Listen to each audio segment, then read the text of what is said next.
Department Head, report! Sa buwan ng Abril hanggang Setyembre taong 2025, Peace and Order Department, sa ilalim ng pamumuno ni Executive Officer Max Alberastin, ang kagawaran ng kapayapaan at kaayusan ay mayroong 20 bantay bayan o barangay pulis at 49 na community peacekeeping force na nagpapatrolya 24 oras. Noong Mayo, napagtala sila ng 54 na blotter entry na may kaugnayan sa mga aksidente sa kalsada, kaguluhan, iligal na pagmamayari ng baril at iba pang insidente. Sa mga buwan ng Hunyo, Hulyo at Agosto, napagtala sila ng 158, 176 at 196 na blotter entry ayon sa pagkakabanggit. Ang mga bantay bayan ay aktibo rin sa Quick Response Team sa panahon ng kalamidad at iba pang operasyon na naglalayong mapanatili ang kapayapaan at kaayusan sa lugar. Barangay Anti-Drug Abuse Council o BADAC. Sa pamumuno ni Bishop Armand Gomez, ang Barangay Anti-Drug Abuse Council ay pangunahing nagtataguyod ng mga programa upang labanan ang problema sa droga na lipunan. Nagkaroon sila ng mga anti-drug awareness campaign sa lahat ng mga pribado at pampublikong paaralan sa barangay. Nagbibigay din sila ng mga counseling, probation, rehabilitation, sertipiko sa mga walang record sa droga at sertipiko ng paglaya. Upang hikayatin ng mga kabataan na maglaro ng sports at umiwas sa droga, inilunsad ni Kapitan Edgar E. Celis ang Chairman EasyCap na ngayon ika-4 na season na.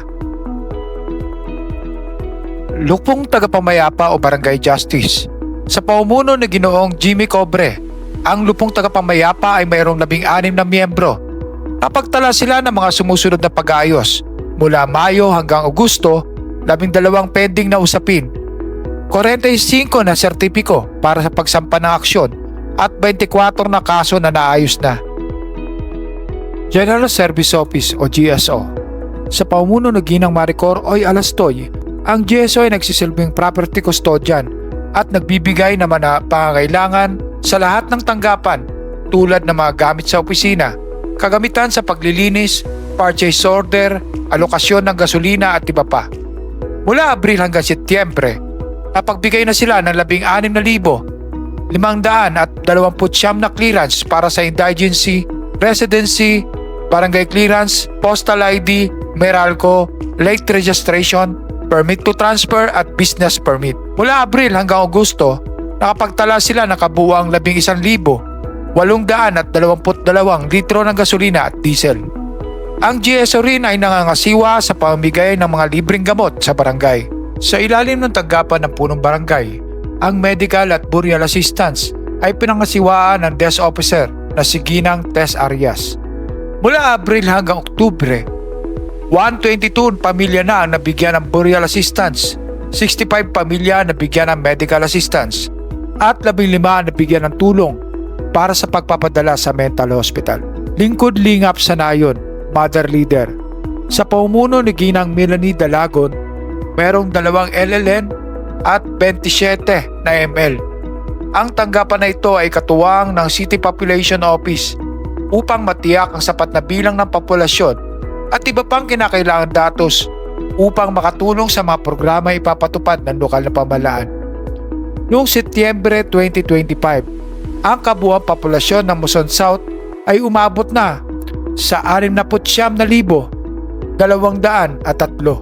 kung saan 34,463 ay kababaihan at 34,740 ay kalalakihan. Meron ding 15,225 na kabahayan o household at 15,783 na pamilya. Barangay Risk Reduction Disaster Management Office o Rescue. Sa pamumuno ni Ginang Rona Empleo, mayroong 16 na miyembro, isang bagong fire truck at 2 ambulansya na may 16 na tauhan at nagpapatakbo 24 oras.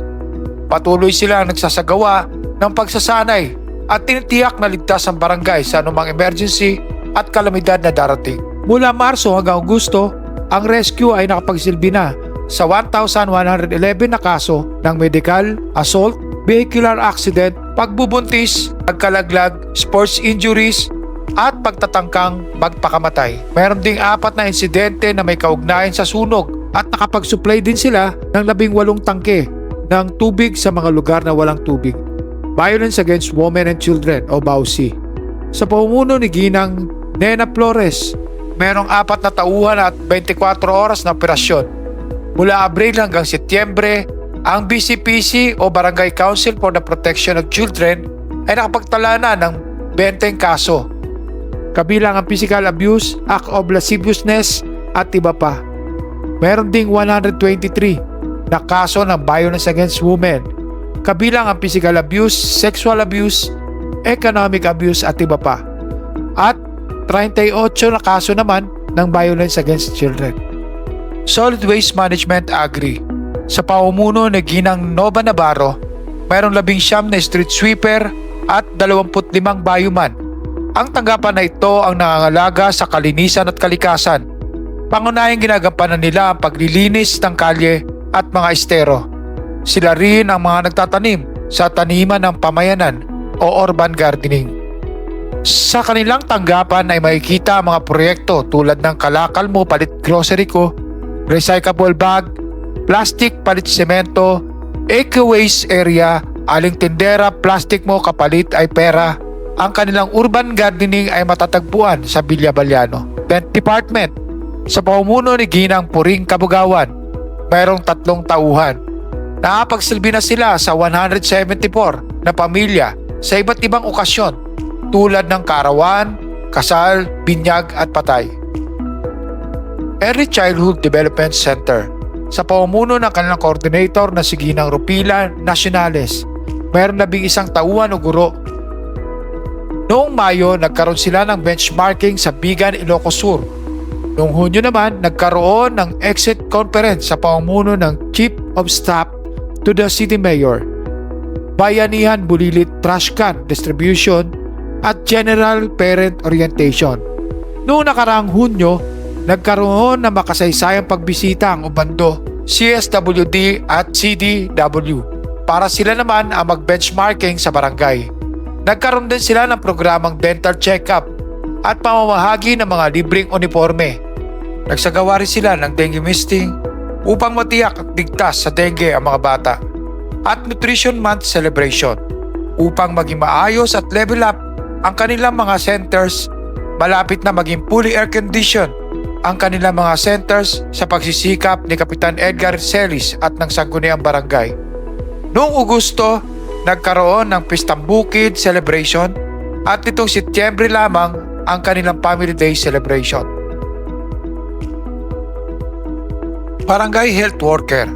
Sa pamumuno ng kanilang coordinator na si Robilin Bibita, mayroong 71 BHW at 5 BNS. Ang programa Pabasa sa Nutrisyon ay tumatakbo ng 90 na araw upang matiyak ang nutrisyon ng mga kabataan. Quezon South Public Information Office. Sa pangunguna ng inyong lingkod, Eric Nicardo. Ang MSPIO ay ang opisyal na Facebook page at pangunahing daluyan na impormasyon at mga ganapan sa ating barangay. Sa kasalukuyan, mayroon na tayong mahigit 8,000 na tagasunod at itong nakaraang 28 araw, umabot na sa mahigit 306,000 ang views ng ating mga post. Karamihan dito ay may edad 25 hanggang 34 taong gulang.